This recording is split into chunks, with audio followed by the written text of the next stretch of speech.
Vanakkam. I wish that I could be with you personally in Canada today. I apologize for not being in Canada for this event. The circumstances of this event raise important issues for the Tamil community globally. It raises important issues also in my work because apart from my involvement with TAG, Tamils Against Genocide, I'm also a director of the British Tamil Law Foundation, which was set up recently to address the legal challenges faced by the Tamil community globally.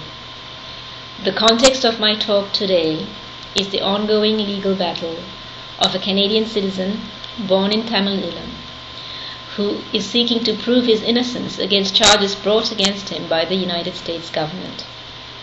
In the last few days, as I have got to know Suresh and to hear his story, I have become convinced that the outcome of his fight to prove his innocence is of importance to the Tamil community as a whole. As you know, we in TAG, Tamils Against Genocide, have been arguing that what is going on in Sri Lanka is a genocide of the Tamil people. It is a genocide, just like the Nazi Holocaust was a genocide, just like Srebrenica and Rwanda were genocides. With hindsight, and given the events of 2009 in particular, we expect that international, and we can already see the signs, we already see the signs, that the international NGOs and governments, not least the United States, are coming around to share our views. We welcome their ongoing rethinking of the problems faced by the Tamils in Sri Lanka. Right?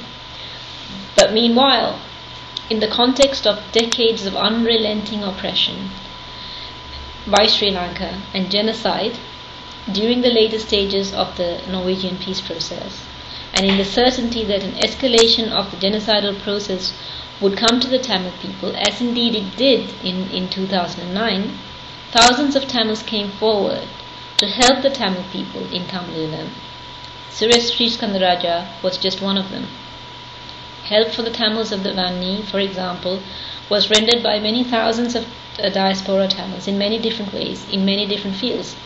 Medical help after the tsunami, technology help with computers, education in every field, and so on. Some have also helped the LTTE militarily resist Sri Lanka's onslaught. But of course it has become routine to accuse all those assisting the Vanni Tamils as supporters of terrorism. Even international and local NGOs that worked in the Vanni have been accused, not least by the Sri Lankan government, of providing material support to terrorists. This deadly accusation has been the basis for the demonization and unprecedented killings in Sri Lanka of aid workers, including Action Contre la Faim, the TRO, and so on.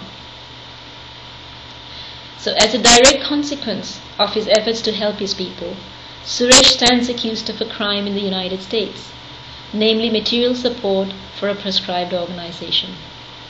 He maintains he is innocent of breaking US laws, and indeed, the matter he was accused of was not illegal at the time. So in this context, where the people of Tamil Eelam are and have for many years been in desperate need of help, it is clear to me that the Tamil community must make a strong effort to help Suresh and all those like him who sought to provide such help, to prove their innocence of materially supporting terrorism. Moreover, I think that it is important that we properly locate Suresh's case. This decision by the US authorities not to prosecute others, not to prosecute US citizens and residents deeply involved in Sri Lanka's genocide of the Tamils. I refer, of course, to the two individuals in charge of the mass slaughter of 2009. Defense Secretary Gotabaya Rajapakse, an American citizen, and General Fonseca, a green card holder.